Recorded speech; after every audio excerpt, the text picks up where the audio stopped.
Tovuq yemaydiganlarni ham yedirib yuborayotgan chicken house mahsulotlari mana mashina bo'ladi. Bratim, bitta proba qilib ko'rasiz. Toshkentda qolmayapti uje.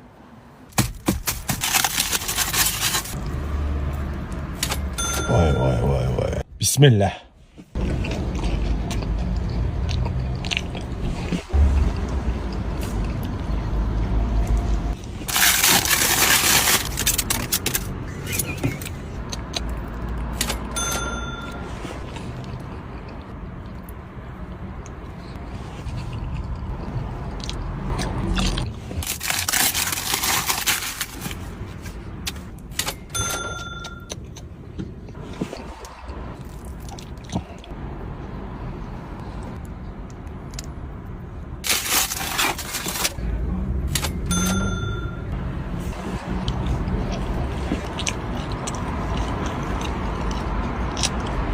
Alhamdulillah. Ha, okay.